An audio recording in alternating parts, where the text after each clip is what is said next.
Dear student, सभी प्यारे बच्चों और गुरुजनों को मेरा नमो नमः। टुडे डिस्कस संस्कृत व्याकरण परिशिष्टम शब्द रूपाणी कक्षा षष्ठम।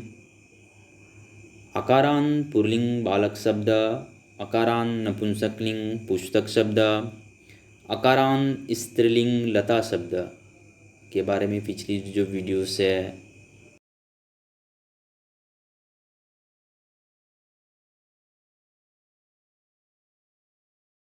लिंग मुनि शब्द के बारे में भी अध्ययन कराया जा चुका है। इकारान स्त्रीलिंग नदी शब्द के बारे में भी अध्ययन कराया जा चुका है। उकारान पुल्लिंग गुरु शब्द भी आप लोग को अध्ययन कराया जा चुका है। पेज नंबर देखिएगा, पेज नंबर 106 में रिकारान पुल्लिंग पितृ शब्द के बारे में भी अध्ययन कराया जा चुका है। रिकारान स्त्रीलिंग मातृ शब्द से संबंधित कुछ बातें आप लोग को बताई गई है। तो आज हम बात करेंगे संख्यावाचक शब्द गिनती। ये जो है संख्यावाचक शब्द पेज नंबर 108 108 जो पेज नंबर है, पूर्णार्थक संख्यावाची शब्द के बारे में भी अध्ययन करेंगे हम। तो बात करते हैं संख्यावाचक शब्द होती क्या है। जब भी आप वीडियोस देखेंगे बुक्स को ओपन कीजिएगा और अच्छे से अध्ययन कीजिएगा। जहाँ पर आपको दिक्कतें आती है मुझे बताइए, पुनः मैं उस चैप्टर्स को, उस पैराग्राफ्स को, उस शब्द को पुनः मैं आपको अध्ययन कराने की कोशिश करूँगा। संख्यावाचक शब्द होती क्या है, सभी ने पढ़ के आए होंगे। संख्यावाचक शब्द गिनती जिसको बोला जाता है। जो एकह होते हैं, प्रथम शब्द को एकह बोला जाता है, द्वितीय शब्द को द्वौ बोलते हैं संस्कृत में, तृतीय शब्द को त्रयः बोलते हैं, चतुर्थ शब्द को चत्वारः, पंचम शब्द को पंच। इस प्रकार षष्ठः, सप्तम, अष्टम,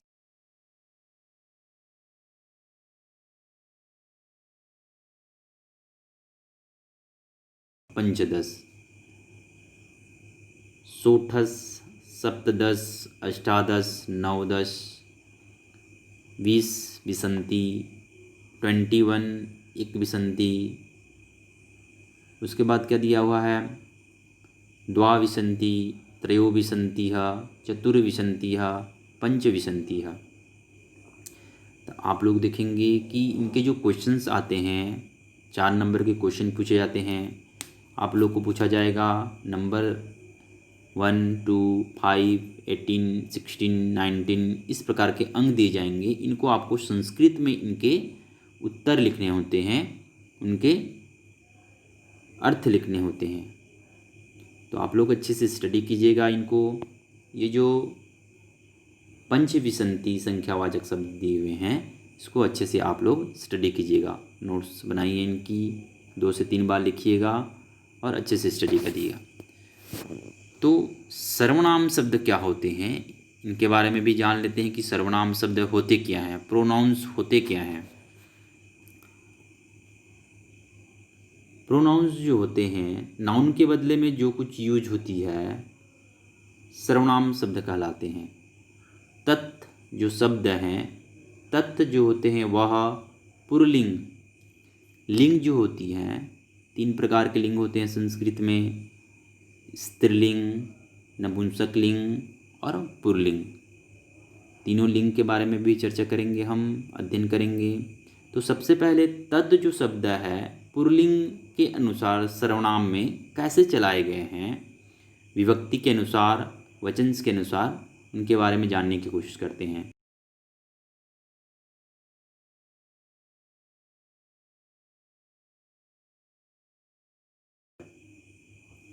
जब शब्द रूपाणी पढ़ेंगे, धातु रूपाणी पढ़ेंगे, तो उसमें कुछ लकार के बारे में मैं आपको अध्ययन करवाऊंगा।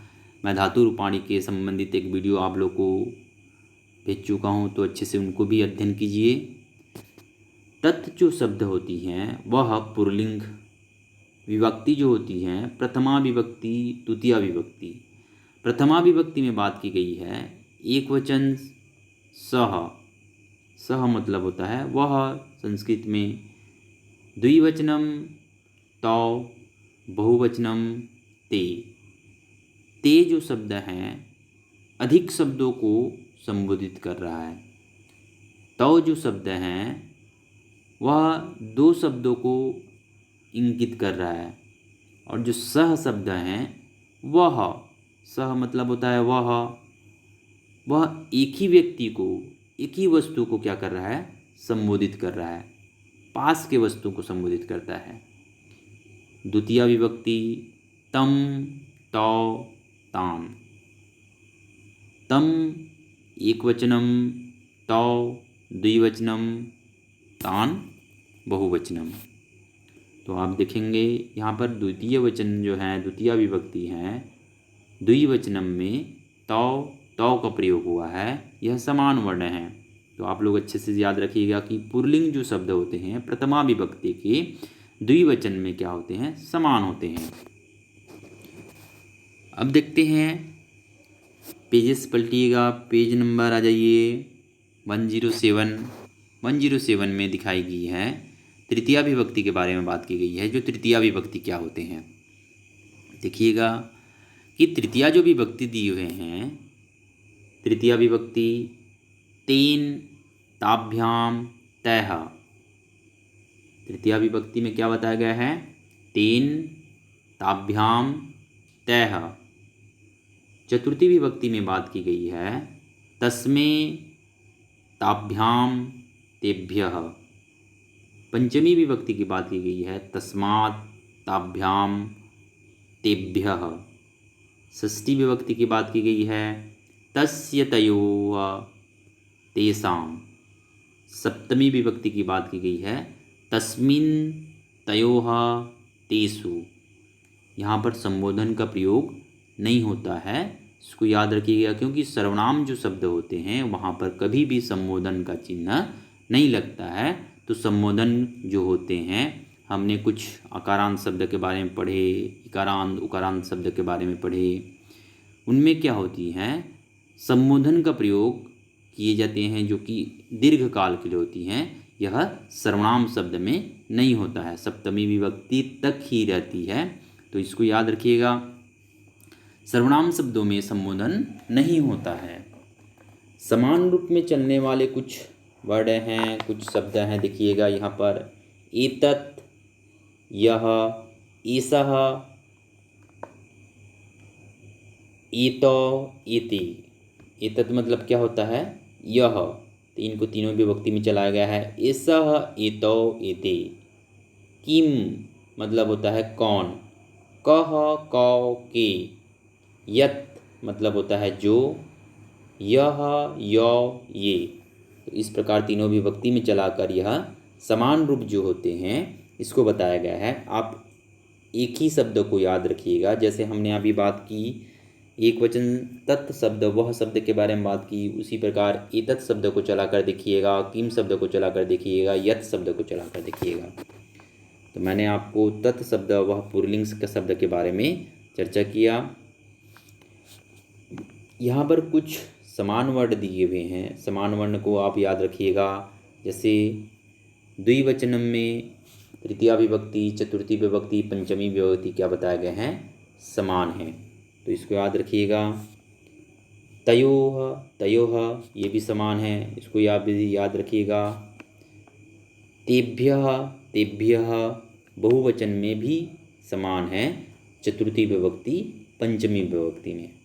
तो इसको भी अच्छे से स्टडी कीजिए, क्योंकि जो समान वर्ण हैं आप लोगों को यह सहायता दिलाती है कि आप उनको याद रखें, क्योंकि समान वर्ण में आपको ज़्यादा दिक्कतें महसूस नहीं होती है, क्योंकि वहाँ पर बताया गया है समान वर्ण हैं। आप अपने माइंड में रखेंगे कि ये द्विवचन जो होते हैं ये समान वर्ण होते हैं।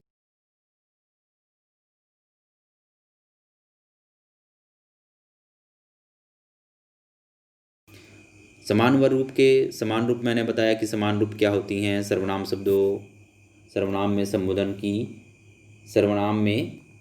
की बात नहीं होती है, संबोधन नहीं होता है, इसके बारे में भी चर्चा किया। अब बात करते हैं स्त्रीलिंग क्या होती हैं, तत्शब्द स्त्रीलिंग क्या होती हैं। यहाँ पर बात करते हैं तत्शब्द स्त्रीलिंग। तत् मीनिंग्स क्या होती हैं उनके, वह। स्त्रीलिंग क्या होती हैं, पुल्लिंग क्या होती हैं। मैंने बताया कि पुरुष जाति का जो बोध होता है या फिर पुर्जिस शब्द में पुरुष जाति का बोध होता है वह पुल्लिंग कहलाते हैं। जैसे मंडूकः, कपोतः, राजाः, नरेशः, ये सब पुरुष जाति से संबंधित हैं।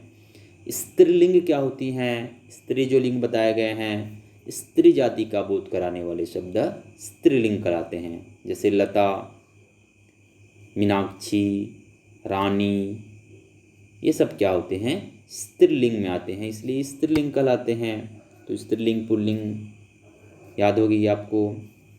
विभक्ति क्या होती हैं देख लीजिए, यहाँ पर प्रथमा विभक्ति के बारे में बात करेंगे, द्वितीय विभक्ति, तृतीय विभक्ति, चतुर्थी, पंचमी, षष्ठी और सप्तमी विभक्ति के बारे में हम बात करेंगे।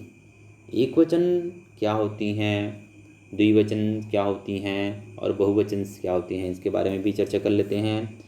एक वचन जो होती हैं, एक ही वस्तु का बोध कराने वाले शब्द एक वचन कहलाते हैं। द्विवचन क्या होती हैं, दो वचन, दो वस्तु का बोध कराने वाले शब्द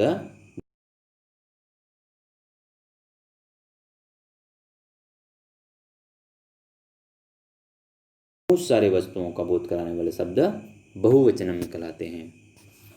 प्रथमा विभक्ति में एक वचन में बताया गया है सा, द्वितीय द्विवचन ते, ता। प्रथमा विभक्ति और द्वितीय विभक्ति को याद रखिएगा, क्योंकि प्रथमा विभक्ति और द्वितीय विभक्ति के बारे में बहुत ज़्यादा क्वेश्चंस पूछे जाते हैं। तत् शब्द बहुत ही इम्पोर्टेंट शब्द हैं। सा, ते, ताह क्या बताया गया है, प्रथमा विभक्ति सा, ते और ताह बताया गया है। द्वितीय विभक्ति ताम, ते, ताह, तया, ताभ्याम, ताभि, ताभ्य, तस्मै, ताभ्याम, ताभ्यः, तस्याः, ताभ्याम, ताभ्यः, तस्याः, तयो, तासाम। क्या बताया गया है, तस्याः, तायो, तयो, तासाम, तस्मात्, तयोः, तासु। यहाँ पर तासु के बारे में बात की गई है। तो इस प्रकार आप स्टडी कीजिएगा। कुछ समान वर्ण के बारे में बताए गए हैं, कुछ समान वर्णों को आप मार्क्स लगा लीजिए, चिन्ह लगा लीजिए। जैसे मैं चिन्ह दिखा रहा हूँ, हमेशा आप द्विवचनम, स्त्रीलिंग और पुल्लिंग के बारे में बात कर रहा हूँ। प्रथमा विभक्ति और द्वितीय विभक्ति द्विवचनम के समान होते हैं। तृतीया, चतुर्थी और पंचमी विभक्ति भी द्विवचनम के समान होते हैं। षष्ठी और सप्तमी द्विवचनम के समान होते हैं। उसी प्रकार बहुवचनम में प्रथमा और द्वितीय विभक्ति स्त्रीलिंग के समान होते हैं। और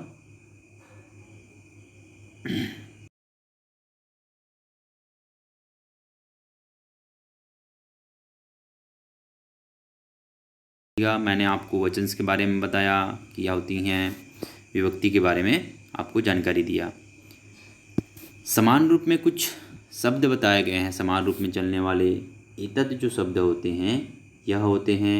किम जो होती है कौन होता है, यद जो होता है जो होता है।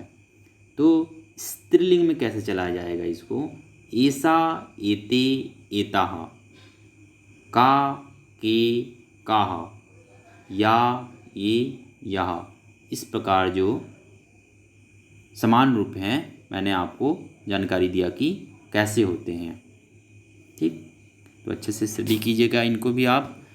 अब बात करते हैं तत् जो शब्द हैं, नपुंसक लिंग क्या होती हैं। तत् शब्द के बारे में, नपुंसक लिंग क्या होते हैं। मैंने आपको पुल्लिंग के बारे में जानकारी दिया, स्त्रीलिंग के बारे में जानकारी दिया, और अब बात करते हैं नपुंसक लिंग तत् वह शब्द के बारे में बात करते हैं। निर्जीव वस्तु जो होती हैं हमेशा नपुंसक लिंग कहलाती हैं। उसमें ना स्त्री जाति का बोध होता हो ना पुरुष जाति का बोध होता हो, वह स्त्रीलिंग कहलाती हैं। निर्जीव वस्तु किसको बोला जाता है, जो स्वयं से गतिमान नहीं होती हैं, स्वयं चलता नहीं है, वह निर्जीव वस्तु कहलाएंगे, तो नपुंसक लिंग कहलाएंगे। यथा के रूप में मैं बताना चाहूँगा, जैसे बोतलम, पंखम, पेनम, टेबलम, कुर्सीम, ये सब क्या होते हैं? नपुंसक लिंग होंगे। तो विभक्ति के बारे में बात करते हैं कि विभक्ति जो होती हैं, प्रथमा विभक्ति के बारे में बात की गई है। नपुंसक लिंग में एक वचन में तत् शब्द का प्रयोग होगा, द्विवचनम में ते का प्रयोग होगा और बहुवचनम में तानी का प्रयोग होगा। तो एक बात आप लोग याद रखिएगा, नपुंसक जो लिंग होते हैं, प्रथमा विभक्ति और द्वितीय विभक्ति के तीनों वचन क्या होती हैं? समान होते हैं। ठीक, जब भी आप नपुंसक लिंग की बात करेंगे, सर्वनाम शब्द में प्रथमा विभक्ति और द्वितीय विभक्ति के तीनों वचन क्या होते हैं? समान होते हैं, इसको याद रखिएगा। तृतीया विभक्ति की बात करते हैं, तेन ताभ्याम तैः।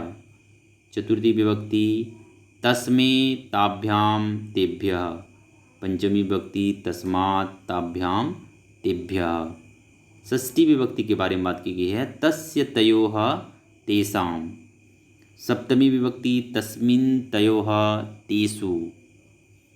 इस प्रकार तत् जो शब्द है नपुंसक लिंग चलाकर बताया मैंने कि क्या से होते हैं, क्या क्या होते हैं। तो प्रथमा विभक्ति द्वितीय विभक्ति के तीनों वचन सेम होते हैं, इसको याद रखिएगा। कुछ और मार्क्स लगा के दे रहा हूँ, यहाँ पर देखिएगा। द्विवचनम के तृतीय चतुर्थी विभक्ति भी समान होते हैं और षष्ठी और सप्तमी विभक्ति भी समान होते हैं। उसी प्रकार चतुर्थी और पंचमी विभक्ति क्या होती हैं? समान होती हैं। बहुवचन के समान रूप में कुछ वर्ड चलाए गए हैं। एतत् का मीनिंग्स क्या होता है? यह होता है। किम का मीनिंग्स कौन होते हैं? यत का मीनिंग्स जो होते हैं। तो यहाँ पर भी उनको भी चलाकर बताया गया है नपुंसक लिंग में कैसे चलाया जाता है समान रूप को। एतत्, एते, एतानि, किम, के, कानि, यत, ये, यानि। तो इस प्रकार जो समान वर्ण हैं, समान रूप है, उसको आप चला कर लिख सकते हैं नपुंसक लिंग में। जब एक शब्द को आप याद रख लेंगे तो तीनों आप लोगों से इजीली तौर पर आपसे की समाधान हो जाएगी। तो इसको भी स्टडी कीजिएगा आप भी। अब बात करेंगे कुछ अस्मद और युष्मत शब्द के बारे में बात करेंगे कि अस्मद शब्द क्या होती हैं। बहुत ही इम्पोर्टेंट, स्टार लगा लीजिएगा, ट्रिपल स्टार लगा लीजिएगा अस्मद और युष्मत शब्द को, क्योंकि ये एग्ज़ाम में पूछे जाने वाले बहुत ही इम्पोर्टेंट लिंग हैं, अस्मद और युष्मत। तो अस्मद और युष्मत की बात करते हैं, पेज नंबर 108 में आइएगा। 108 की बात करते हैं अस्मद और युष्मत शब्द। अस्मद और युष्मत शब्द को आप लोग क्या करेंगे? स्टार लगा लीजिए, क्योंकि ये बहुत ही इम्पोर्टेंट हैं, दोनों बहुत ही इम्पोर्टेंट हैं, आप याद रखिएगा। अस्मद मतलब होता है मैं, हम की बात की गई है, तीनों लिंगों के में समान होते हैं। कौन? अस्मद। तो तीनों लिंगों में कैसे समान होते हैं ये चीज़ बताया गया है। विभक्ति जो होती हैं, वचन के बारे में मैंने बताया, द्विवचन के बारे में बताया, बहुवचन के बारे में बताया। अस्मद अहम का प्रयोग हो रहा है यहाँ पर, आवाम, वयम। देखिएगा, ध्यान दीजिएगा, ये जो बताए गए हैं प्रथमा विभक्ति, द्वितीय विभक्ति, तृतीय विभक्ति, चतुर्थी, पंचमी, षष्ठी और सप्तम, एक वचन में क्या होते हैं? अहम। एक की बात क्यों हो रही है? अहम मतलब क्या होता है? मैं। आवाम मतलब क्या होता है? आवाम मतलब क्या होता है? दो की बात की गई है। वयम मतलब क्या होता है? हम सब की बात की गई है। बहुवचन हम सब आएंगे, माम, आवाम, अस्मान। तृतीय विभक्ति मया, आवाभ्याम, अस्माभिः।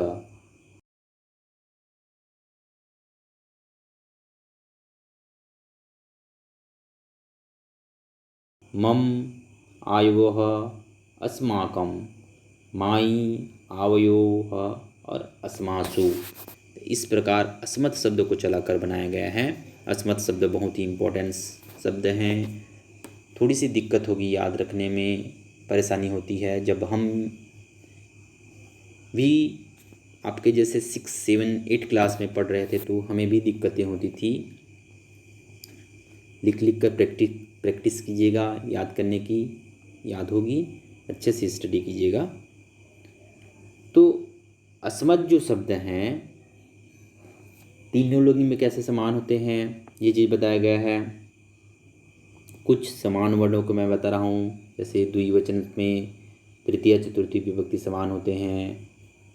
और आप लोग तो ये तीनों की याद रखिएगा, ये तीनों जो होते हैं द्विवचनम में प्रथमा द्वितीय विभक्ति समान होते हैं, तृतीय चतुर्थी पंचमी समान होते हैं और षष्ठी और सप्तमी विभक्ति भी समान होते हैं। उसी प्रकार बहुवचन में क्या बताया गया है, बहुवचन जो दिए हुए हैं, बहुवचन में कोई भी वर्ड समान नहीं होते हैं अस्मत् के।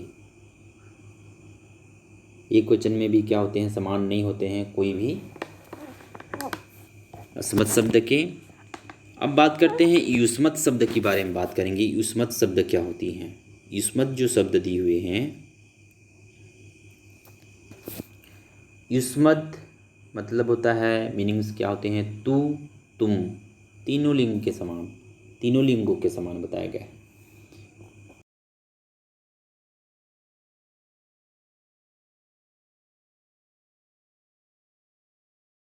द्विवचनम दो वस्तु का बोध कराता है, बहुवचनम दो से अधिक और बहुत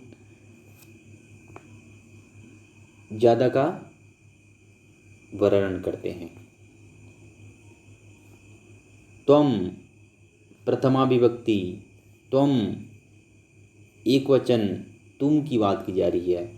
इवाम तुम दो की बात की जा रही है। इवम तुम सब की बात की जा रही है। त्वाम द्वितीय विभक्ति एक वचनम, तुम की बात की जा रही है, मतलब होता है एक वचन। इवाम मतलब होता है दो, तुम दो की बात की जा रही है। इस्वान, इस्वान मतलब क्या होता है, युष्मानन, वहाँ पर बहुतों का प्रयोग हुआ है, ज़्यादा का प्रयोग हुआ है, इसलिए युष्मान शब्द का प्रयोग हुआ है। तृतीया जो विभक्ति है, त्वया, त्वाभ्याम, युवाभ्याम और युष्माभिः, तुभ्यम, युवाभ्याम, युष्मात्, त्वत्, त्वाभ्याम, युवाभ्याम, युष्मद्। सॉरी, चतुर्थी विभक्ति में यहाँ जो है युष्मभ्यम है बहुवचन में, उसको देख लीजिएगा। षष्ठी विभक्ति तौ, युवयोः और युष्माकम। सप्तमी विभक्ति त्वयि, युवयोः, युष्मासु। तो कुछ ऐसे वर्ड हैं युष्मत् और अस्मत् शब्द में जो कि आपको याद रखने की ज़रूरत है। याद रखने की के साथ साथ लिखने की भी ज़रूरत है। तो अच्छे से उनको स्टडी कीजिएगा युष्मत् शब्द को और अस्मत् शब्द के बारे में।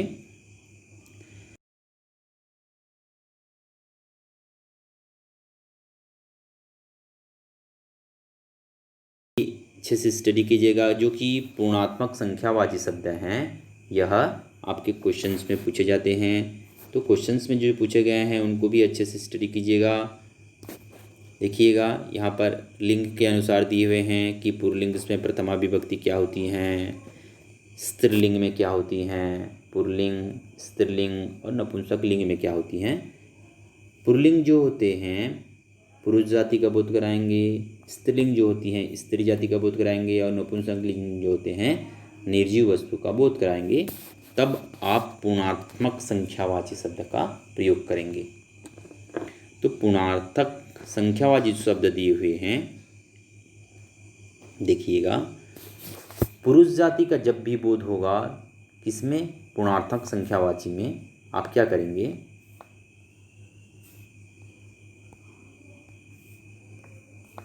पुल्लिंग प्रथमा विभक्ति में क्या होती है, पुल्लिंग प्रथम शब्द को प्रथमा बोला जाता है। स्त्रीलिंग में वह प्रथमा हो जाएगा और नपुंसक लिंग में प्रथमम बहुत सारे लोग हैं, इसलिए प्रथमम हो रहा है। स्त्रीलिंग में क्या हो रहा है? प्रथमा हो रहा है। पुल्लिंग में प्रथमः। तो जब भी पुरुष जाति का बोध होगा तो ये सिर्फ अह का मात्रा का प्रयोग होगा।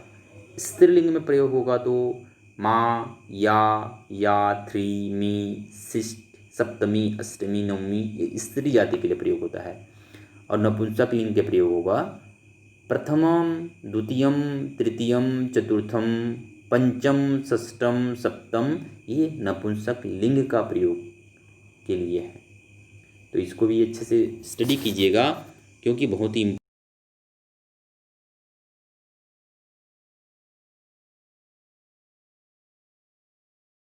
के बारे में मैं एक वीडियो आप लोगों को सेंड कर चुका हूँ। 7 अक्टूबर को देखिएगा। 7 अक्टूबर के वीडियो में कुछ अच्छे से लिंगों को, वचनों को और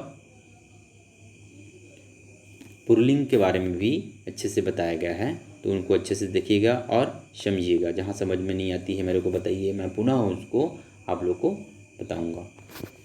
तो नेक्स्ट क्लासेस में मिलते हैं। बाय बेटा।